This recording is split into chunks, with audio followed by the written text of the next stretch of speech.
My name is Sharon Foster, and looking back, I should have known better than to trust the warmth in my brother's invitation. The drive from Vermont to Riverside, Connecticut, had taken us 4 hours. 4 hours of Maverick humming along to classic rock while our daughter Willa read in the back seat, her nose buried in a worn copy of Anne of Green Gables. 4 hours of our son Jude asking every 30 minutes if we were there yet. His excitement about seeing Uncle Reed bubbling over like soda left too long in the sun. Maverick had dressed the way he always did, a soft chambray shirt from L.L. Bean, khakis that had seen better days but fit him perfectly, and the brown leather loafers he'd resoled twice because he claimed they were finally broken in right. His salt and pepper hair was slightly tousled from the drive, and he wore that easy smile of a man completely comfortable in his own skin. I'd chosen a simple cream silk blouse and navy slacks, paired with my grandmother's pearl earrings. Willa wore a vintage Ralph Lauren dress I'd found at an estate sale. Soft pink with delicate embroidery, the kind of quality that lasted decades. Jude had on his favorite polo shirt and pressed khakis, looking like a miniature preppy catalog model, though he'd already managed to wrinkle the front by the time we pulled up the long driveway shortly after 7 in the evening.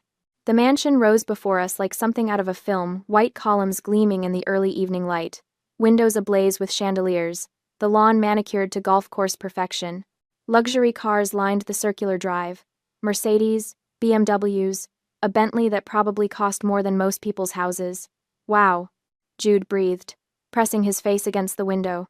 Uncle Reed lives here? He rents here, I corrected gently, though my stomach was already tightening with unease. Maverick said nothing, but I caught the slight narrowing of his eyes as he took in the scene, that observational look he got when he was writing, cataloging details. Or at least, that's what everyone thought he was doing. I knew better. My husband was always watching, always calculating, though few people ever suspected. The quiet man who introduced himself as a freelance nature writer was anything more than exactly that. We parked between a Tesla and a Jaguar. Our Volvo wagon, reliable, safe, 8 years old, looked like the help's vehicle. The party spilled across the mansion's grand terrace and sprawling lawn. Women in designer dresses that probably cost what we spent on groceries in 6 months. Men in suits so sharp they could cut glass. The air smelled of expensive perfume, champagne, and the particular scent of wealth, that indefinable mix of privilege and exclusivity that makes the uninitiated feel like they're breathing different air.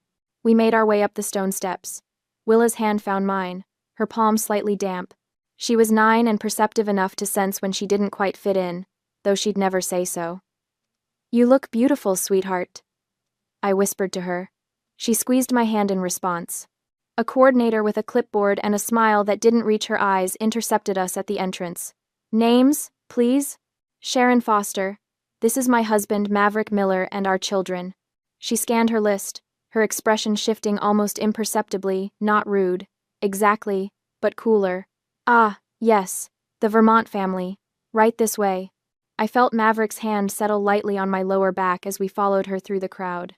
We passed the VIP zone, a raised section of the terrace with the best view, the best lighting, intimate clusters of cocktail tables draped in ivory linen. That's where I spotted Reed, my younger brother, holding court in a navy suit that probably cost $3,000. He saw us. Our eyes met. For a moment, I expected him to wave us over, to introduce us proudly to his fiancée's circle. We'd driven 4 hours. I'd brought a gift, a first edition book I'd found for Helen, something I thought she'd appreciate. Instead, Reed's eyes flickered with something I'd never seen directed at me before: embarrassment. He glanced at the guests around him, all perfectly coiffed, all radiating that new money shine, then back at us in our L. Bean and vintage Ralph Lauren. He didn't move. The coordinator led us past the VIP zone, past the main seating area with its strategic proximity to the bar and the dance floor, past even the secondary tables. We ended up at a round table tucked in the corner near the kitchen door, where servers rushed past with trays and the music was muffled by the wall. The lighting was dimmer here. The view was of the service entrance. This was the fringe. Enjoy the party, the coordinator said, already turning away. Maverick pulled out a chair for me, his movements unhurried. He helped Willa into her seat, then Jude. When he finally sat down beside me, he was silent, but I saw his jaw tighten just barely, just enough. Mom, why are we sitting by the kitchen? Willa asked quietly. It's fine, honey. We can see everything from here. I lied. my voice bright. But we both knew. The seating wasn't random. It was a statement. Across the terrace, Reed laughed at something one of his guests said. Champagne flute raised high. He didn't look our way again. Maverick leaned back in his chair, his fingers drumming once-twice against the tablecloth. To anyone watching, he looked relaxed, mildly interested in the spectacle around us. But I knew that look. I'd been married to this man for 12 years. He was taking notes, and Maverick Miller's notes always came with consequences. The party hummed around us like an exclusive machine we weren't meant to understand. Waiters glided past our corner table with barely a glance, their trays angled toward the VIP section. Laughter floated from the center of the terrace, where Reed and his fiancée Helen held court under strings of Edison bulbs that cast everything in a golden, flattering glow. Our corner had fluorescent spillover from the kitchen. Jude kicked his feet under the table, still excited despite our exile. When do we get to eat? I'm starving. Soon, buddy, Maverick said, ruffling his hair. He'd maintained that easy demeanor since we sat down, but I noticed he'd positioned his chair at a slight angle the better to observe the entire party. The writer's eye, people always said. Always watching for material. If only they knew. Movement caught my attention. Helen was gliding toward us, her champagne-colored dress catching light like spun sugar. She was beautiful in that calculated way, every hair in place, makeup applied with surgical precision, jewelry that announced its price tag without needing words. At 28, she'd perfected the art of looking expensive. She stopped at our table, smile fixed in place like a crown. Sharon! Her voice carried that particular tone of false warmth I'd heard before, usually right before someone delivered an insult wrapped in concern. I'm so glad you could make it all the way from Vermont. It must have been quite the journey. 4 hours, I said evenly. Not bad at all. Well, you're braver than me. I couldn't imagine living so far from civilization. She laughed, a tinkling sound. But I suppose that's the artistic lifestyle, isn't it? Reed told me you work for a nonprofit. That must be so fulfilling. The way she said fulfilling made it sound like a consolation prize. Maverick's hand found mine under the table, his thumb brushing my knuckles. A silent reminder, let her talk. It is, I said simply. Helen's gaze swept over our children, lingering on Willa's dress. And this must be your daughter.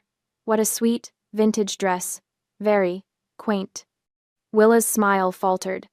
At 9, she couldn't quite parse the insult buried in the compliment, but she felt its edge. It's Ralph Lauren, I said, my voice measured. From the 80s. Better quality than most things made today. Oh, absolutely. Vintage can be charming. Helen's smile sharpened. It's just that people here tend to prefer current collections, you know? Straight from the runway. But there's something to be said for making do with what you have. Very resourceful. Making do, as if we were one step from a thrift store out of necessity rather than choice. A waiter appeared at the VIP section with a tray of canapés. Helen excused herself with a graceful wave and returned moments later, shepherding a small group of guests in our direction like a safari guide pointing out exotic specimens. Everyone, this is Sharon Reed's sister. She gestured at me with her champagne flute. She lives secluded in Vermont to find artistic inspiration, and works for a nonprofit.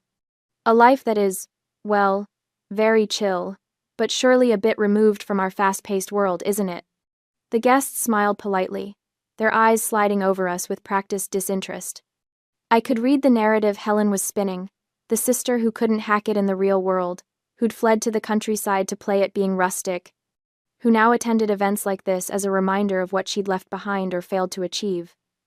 Actually, Maverick said mildly, speaking for the first time since Helen arrived, Sharon manages complex projects with multiple stakeholders and 7-figure budgets. The nonprofit sector requires quite a bit of pace, just less emphasis on profit margins. His tone was pleasant, conversational even. But there was steel underneath, the kind that most people missed, because Maverick had perfected the art of seeming harmless. Helen's smile didn't waver. Of course! Nonprofits are so important. Though I imagine the salary must be quite modest compared to the private sector. But that's the sacrifice one makes for passion, right? She moved on before I could respond, her entourage following like ducklings. Jude tugged on my sleeve. Mom, I'm really hungry. Can I get one of those things they're carrying around? The buffet table had been set up near the VIP zone, a stunning display of delicacies under warming lights. Jude was already sliding out of his chair when Helen materialized again, as if summoned by his interest. "Oh, Jude." She crouched down to his level, her dress pooling around her like liquid gold. "I'm not sure those appetizers are quite right for you, sweetheart."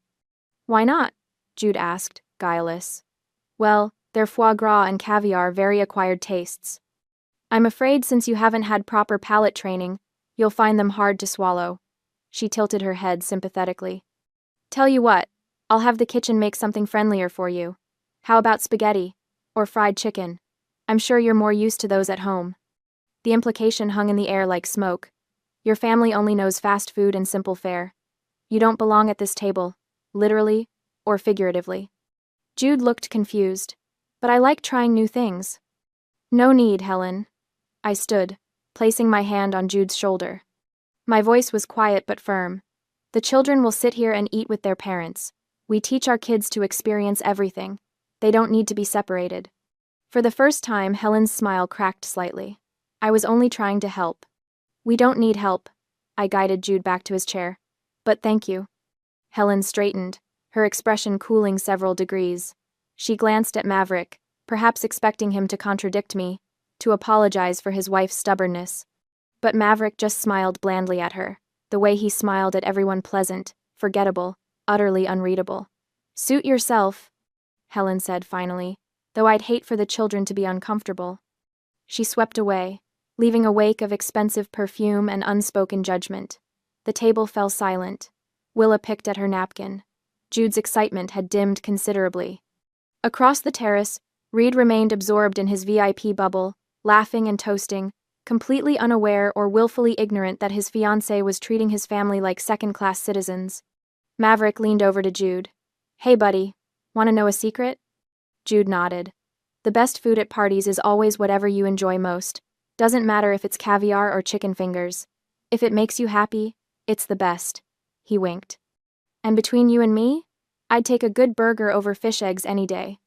Jude giggled, some of his sparkle returning. But I saw the way Maverick's gaze tracked Helen across the terrace, the way his jaw set just slightly tighter. My husband was many things: patient, observant, slow to anger, but he was also fiercely protective, and someone had just insulted his children. I had a feeling Helen had no idea what she'd just set in motion. The party had reached its crescendo by 10 minutes to 8, but at our table, I was halfway through explaining to Jude why he couldn't have a third canapé when I noticed Willa's empty chair. My daughter had excused herself to the restroom 10 minutes ago. The knot in my stomach tightens. I stand, scanning the crowd for her blonde head, her vintage Ralph Lauren cardigan, the one I'd found at an estate sale, pristine condition, better quality than anything in Helen's closet. Then I see her. Willa is walking back toward our dark corner, but something's wrong. Her shoulders are hunched forward, her arms wrapped around herself like she's trying to disappear. Even from here, I can see the redness around her eyes, the way she's blinking too fast. She slides into her chair without looking at me. "Willa?" I lean closer, keeping my voice low. "Honey, what happened?" She shakes her head, her jaw clenched tight. That's when I know it's bad. Willa doesn't cry easily, she's too much like me, holding everything in until it cracks. "Sweetheart, talk to me." Her voice comes out strangled, barely above a whisper. "Can we just go home?" My heart breaks. What happened? "Some kids." She swallows hard. "There were these girls by the bathroom. They were maybe 12 or 13 and they pointed at my shoes." I look down at her feet. The suede flats, soft taupe, classic silhouette, worn but well-maintained. I'd bought them at a vintage boutique in Vermont because they were real quality, the kind that lasts, they said. Willa's voice cracks. "They said I was wearing poor person shoes. They asked if we got them from a donation bin because they looked so old." The rage that floods through me is white-hot and instantaneous. My 9-year-old daughter, my sensitive, brilliant girl who reads 3 grades above her level and volunteers at the animal shelter every weekend, mocked for shoes. I reach for her hand, but before I can say anything, I hear the click of heels on marble. Helen materializes at our table like a shark scenting blood. "Oh dear, is everything all right?" Her voice drips with false concern, pitched just loud enough to draw attention from nearby tables. Several guests turn to look, champagne flutes pausing mid-sip. We're fine, I say flatly. Are you sure? Because Willa looks upset. Helen tilts her head, her expression a practiced mask of sympathy. Did something happen? I open my mouth, but Willa speaks first, her voice small. Some girls made fun of my shoes. Helen's eyes flick down to Willa's suede flats, and I see it that microsecond of satisfaction before she arranges her face into understanding. Oh, sweetheart. She crouches down, putting herself at Willa's eye level in a performance of compassion. You know, children here are raised differently. Their parents are business leaders, philanthropists. These kids are being groomed for Yale, for Harvard. They have very refined standards. My fingers curl into fists under the table. Helen continues, her voice taking on a teacherly tone. Honestly, Sharon, I've been worried about this. The children they're not used to, well, to being in environments like this. Living so isolated up in Vermont, without regular exposure to proper social settings. She sighs, shaking her head. It causes culture shock. They don't understand the expectations. The words hang in the air like poison. She's not defending Willa. She's defending the bullies. Maybe next time? Helen says, standing and smoothing her dress. You could prepare them better? Make sure their clothing is more appropriate for the occasion? It would save everyone the awkwardness. The crowd is watching now. I can feel their eyes on us, on my children, judging. Helen's implication is crystal clear. This is your fault, Sharon. You brought your backwoods children to a place they don't belong, dressed them like charity cases, and now everyone's uncomfortable. I'm shaking. I want to scream, to tell her exactly what I think of her and her refined standards, to drag her outside, but I'm frozen, because Reed is here, somewhere in this crowd, and he's my brother, my only sibling. If I make a scene, if I cause chaos at his engagement party, I'll be the villain in this story. I stand abruptly, my chair scraping against the floor. Helen's smile widens, victorious. She thinks she's won. Then Maverick stands. The change in him is immediate and terrifying. Gone is the gentle, soft-spoken man who spent dinner quietly eating pasta. The air around him seems to drop 10 degrees. He stands to his full height, moving with the kind of controlled precision that makes people instinctively step back. He doesn't say a word. He simply stands there, one hand adjusting the button of his suit jacket that fits him like it was painted on, and the silence spreads outward like ripples in water. Conversations die, mid-sentence. Glasses stop clinking. Maverick doesn't look at Helen. He looks at me. His blue eyes are calm, cold, and completely focused. There's a question in them, one we've asked each other 1,000 times in our 17 years together. Have you had enough? It's the same look he gave me the day I told him about the harassment at my old job. The same look before he quietly made a phone call that resulted in my former boss being audited by the IRS. Maverick doesn't make threats. He doesn't need to. I think about Willa's red eyes, about Jude's confusion when he couldn't have a burger, about being shoved into a dark corner while Helen parades around in a dress that costs more than our monthly grocery bill. I think about my brother, who I drove 4 hours to celebrate, who hasn't once come to check on us. I look at Maverick and nod. The decision is made. Helen's smile falters as she realizes something has shifted. She takes a small step back, her eyes darting between us, suddenly uncertain. Maverick's expression doesn't change. He reaches down, helping Willa out of her chair with infinite gentleness, then does the same for Jude. We're leaving, I say, my voice steady now. And in that moment, with my husband's silent strength at my back and my children's hands in mine, I choose their dignity over my brother's party. I choose us. Several nearby conversations paused. I can feel the attention shifting toward us, the whispers starting. Helen's uncertainty evaporates instantly, replaced by barely concealed triumph. She straightens, that megawatt smile returning full force. You know what? I think that's probably the smartest decision you could make right now. Her voice carries, projecting to the growing audience of guests pretending not to stare. This is my house, after all. Mine and Reed's. I have to maintain a certain image for our business partners, our investors. She emphasizes those last words, letting them land like stones. My house, My house. My house. The claim hangs in the air, territorial and absolute. She's not just dismissing us, she's evicting us. From her domain. Like we're trespassers who've overstayed our welcome. I'm gathering Willa's small purse when I catch at a flicker of something crossing Maverick's face. Not anger. Not indignation. A smirk. It's gone in an instant, so quick I almost think I imagined it. But I know my husband. I've seen that expression exactly 3 times in our marriage. Once before he negotiated a hostile takeover, once before he systematically dismantled a competitor who tried to poach his entire executive team, and once before he outbid a Russian oligarch for a property in Manhattan just to prove a point. It's the look of a man who's been handed exactly what he wanted. Sharon? Sharon? Reed's voice cuts through the murmur of the crowd. He's pushing through the guests, his face flushed and confused, his tie slightly askew. He looks tired, the kind of bone-deep exhaustion that comes from trying to keep up appearances all night. What's going on? He reaches our table, eyes darting between me and Helen. Why are you guys leaving already? Helen immediately shifts gears, her hand flying to her chest in a gesture of wounded innocence. Oh, Reed, honey, it's not. I mean, Sharon said she wanted to leave. I think she's just not comfortable here? The vibe isn't really. She trails off delicately, letting him fill in the blanks. The implication is clear. Your sister doesn't fit in with our crowd. Reed's face crumples with guilt and confusion. Sharon, I'm so sorry. I didn't mean for you to feel. He runs a hand through his hair, making it stand up in stressed peaks. Maybe you should take the kids back to the hotel?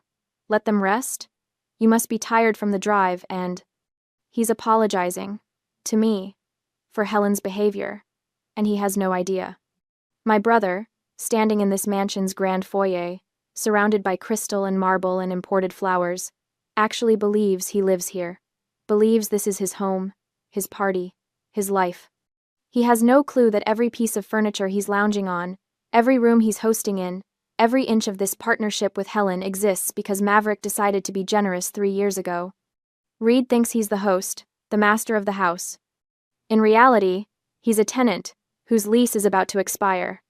It's fine, Reed, I say quietly, slipping my arm around Willa's shoulders. We'll get out of your way. No, it's not. He's flustered now, aware that people are watching, that this doesn't look good. You came all this way. I wanted you to be here. Reed, sweetheart. Helen touches his arm, her voice honey-sweet. Let them go. Sharon clearly wants to leave, and we have guests to attend to. The Castellanos were asking about the investment timeline, and... She's steering him away, redirecting his attention like she always does. Reed's shoulders sag in defeat. He shoots me one more apologetic look before allowing himself to be led back toward the center of the party, toward the lights and the laughter and the people who matter in Helen's world. Maverick is silent beside me, helping Jude into his jacket with methodical care, but I see it again, that tiny quirk at the corner of his mouth when Helen said, "My house." Maverick? I murmur as we start toward the door. Not yet, he says softly. His voice is calm, almost pleasant, but there's something underneath it, something that makes the hair on the back of my neck stand up. We're almost to the foyer when Helen's voice rings out behind us, bright and performative. Drive safely. And Sharon, maybe next time, let us know if you need recommendations for the children's clothing. I know some wonderful boutiques that aren't too expensive. The laughter that follows is polite but present. Several guests are openly watching now, champagne flutes in hand, entertained by the drama. Willa's hand tightens in mine. Maverick stops walking. He doesn't turn around, doesn't react visibly, but something shifts in the air, a change in pressure, like right before a thunderstorm breaks. He reaches into his jacket pocket and pulls out his phone. The motion is casual, unhurried. He taps the screen a few times, scrolling through something. Actually, he says, his voice carrying effortlessly across the marble foyer, before we go, there's something I need to discuss with Reed. The room goes quiet. Helen's smile freezes. I'm sorry, what? Maverick finally turns, and the look on his face is pleasant, professional. The expression of someone about to discuss a minor contract detail. Reed, he calls out. Could you come here for a moment? It's about the house. My brother emerges from the crowd again, now looking completely bewildered. The house?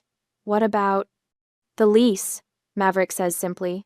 I wanted to give you proper notice in person, since we're all here. Reed blinks. Notice? What notice? And just like that, the trap springs shut. The party noise seemed to fade into a dull hum as Maverick stepped forward. There was something different about him now. The quiet, amiable writer had vanished, replaced by someone who moved with the confidence of a man who'd spent decades in boardrooms where millions changed hands with a signature. Reed, Maverick said, his voice low but carrying an authority that made several nearby guests turn their heads. Do you remember the name of the parent company on the lease you signed? My brother blinked. Confusion, replacing the embarrassment that had been written across his face moments before. What? Why would that matter right now? Just answer the question, Maverick said, his tone patient but unyielding. Reed's forehead creased as he searched his memory. I think it's Ironwood Holdings? I honestly don't remember the details. I just signed through the agent 3 years ago. Is there a problem with the property management or something? The corner of Maverick's mouth twitched, not quite a smile, but close. He pulled out his phone with deliberate slowness, scrolled for a moment, then turned the screen toward Reed. Read it. Out loud. Reed leaned forward, squinting at the illuminated text. His lips moved silently at first, then his voice emerged, shaky and confused. Internal directive, dated April 2020. From V. Miller, Chairman. Subject, Foster Account Exception. He paused, his face going pale. Approve exception for Reed Foster's residential file. Freeze 2020 rental rates indefinitely, regardless of market adjustments. Any difference between frozen rate and current market value is to be accounted for in the chairman's family charity adjustment account. The silence that followed was absolute. Even the string quartet seemed to sense something monumental happening and let their music trail off, plunging the terrace into a deadly stillness. I don't. Reed's voice cracked. What does this mean? Helen had gone utterly still beside him, her champagne flute frozen halfway to her lips. I watched as understanding began to dawn on her face slowly at first, then all at once, like watching ice crack across a frozen pond. It means, Maverick said, his voice carrying clearly across the suddenly quiet gathering, that the luxurious lifestyle you've been enjoying for the past 3 years has been subsidized. Heavily subsidized. The market rate for this property is currently $4,200 per month. You've been paying $2,800, the frozen 2020 rate. That's a difference of $16,800 per year. Over 3 years, that's $50,400 in effective charity. Reed staggered backward as if he'd been physically struck. No, that's not. I can afford this place. I make good money. You make a good salary, Maverick corrected gently. But you're not rich, Reed. You're what financial advisors call a Henry High earner, not rich yet. You spend everything you make trying to maintain an image that's beyond your actual means. Without the subsidy, you couldn't afford this address. You certainly couldn't afford it while also funding those European vacations and the luxury car lease and the country club membership Helen insisted on. I watched my brother's face crumble. Watched him realize that every dismissive comment Helen had made about people who don't understand quality, every sneering remark about knowing your place in the world, all of it had been built on a Davio foundation of charity. Charity from the man she'd been mocking all evening. Maverick turned to Helen, whose face had transformed from its usual haughty composure into something raw and exposed. You're right about one thing, Helen. Class cannot be faked. Real class isn't about designer labels or knowing which fork to use or making sure everyone sees your expensive watch. Real class is about character, about how you treat people when you think they can't do anything for you. He paused, letting his words sink in. Around us, the gathered guests stood transfixed, their cocktails forgotten. The class you've been so proud of for 3 years, this address, this lifestyle, this social standing, it's been funded by my family's charity. Every time you look down on someone for wearing Bean, instead of Louis Vuitton, every time you judge someone's worth by their clothes or their car, you were doing it from a position you didn't actually earn. You were living on borrowed elegance. Helen's champagne flute slipped from her fingers, shattering on the marble floor. No one moved to clean it up. Now, Maverick continued, and his voice took on the crisp, business-like tone I'd only heard him use during the rare phone calls he couldn't avoid. As chairman and majority owner of Ironwood Holdings, I am formally notifying you, Reed Foster, that I am exercising my right of non-renewal as outlined in Section 12, Paragraph 3 of your lease agreement. Your current lease expires on the 30th of next month. You have exactly 30 days to secure alternative housing that aligns with your actual budget. The property repossession process will proceed according to Connecticut state law and the terms of your contract. Maverick, please. Reed's voice broke. You can't just... I'm not evicting you, Maverick said, and there was almost kindness in his voice now. That would be cruel and unnecessary. I'm simply declining to renew your lease at the end of its natural term, which is my legal right as the property owner. 30 days is more than sufficient time to find appropriate housing. I'd suggest looking at the developments off Route 7. Nice places, good schools nearby, much more aligned with your actual income bracket. He slipped his phone back into his pocket, those same khaki pockets Helen had mocked earlier for being tragically suburban, and reached for my hand.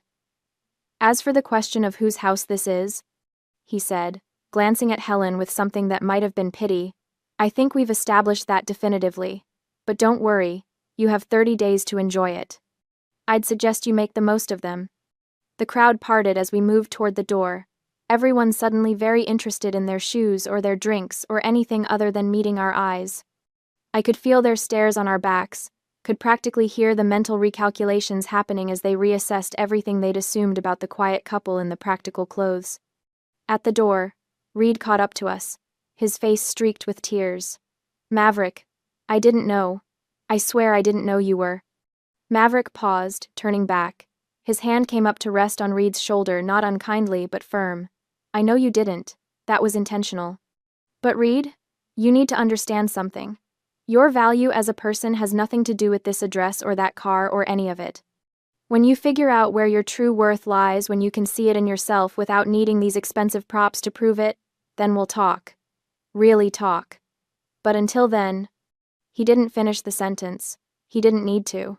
The cool night air hit my face as we stepped outside, and I drew in a deep breath that felt like the first real breath I'd taken in hours. Behind us, the mansion glowed with warm light, but the warmth was deceptive.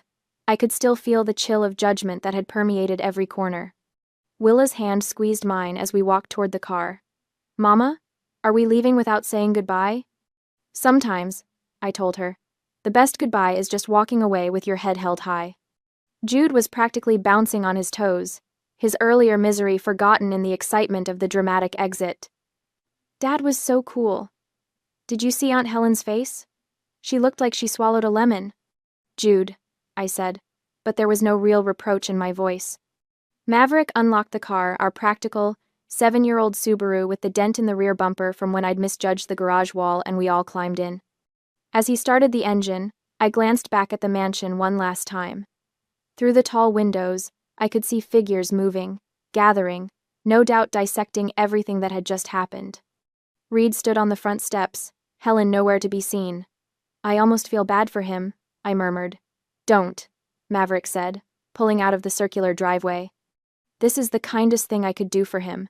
He's been living in a fantasy, and fantasies always end.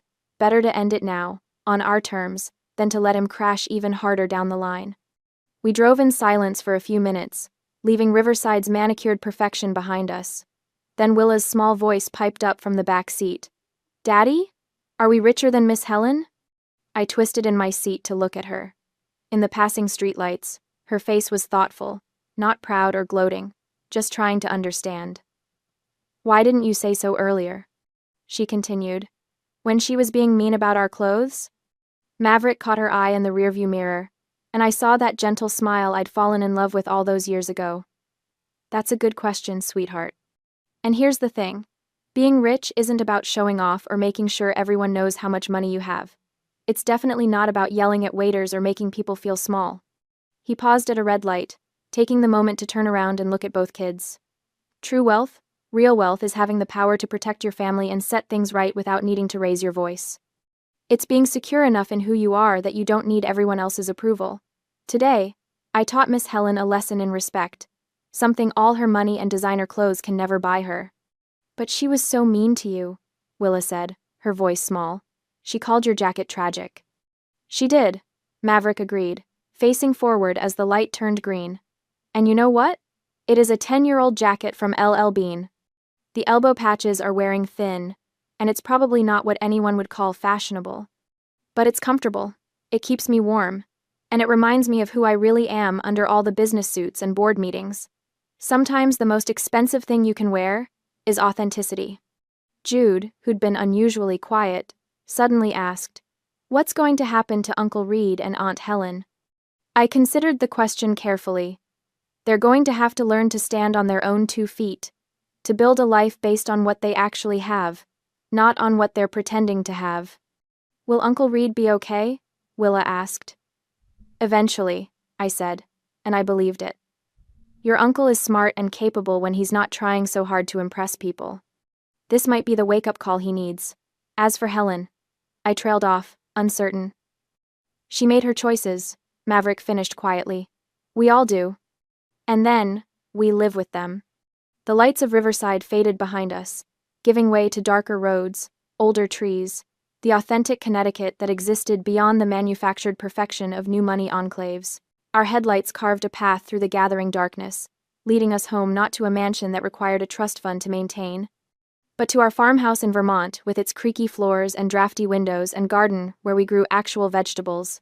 Willa yawned, her head drooping against Jude's shoulder. In the rearview mirror, I watched my children settle into the comfortable silence of a car ride home, the drama already fading from their minds. They'd remember this night, I knew they would, but not as trauma. As a lesson, Maverick's hand found mine across the center console, his calloused writer's fingers intertwining with my own. We didn't need to say anything. We'd weathered the storm together, protected our children, and walked away with our dignity intact. We hadn't won because we had more money.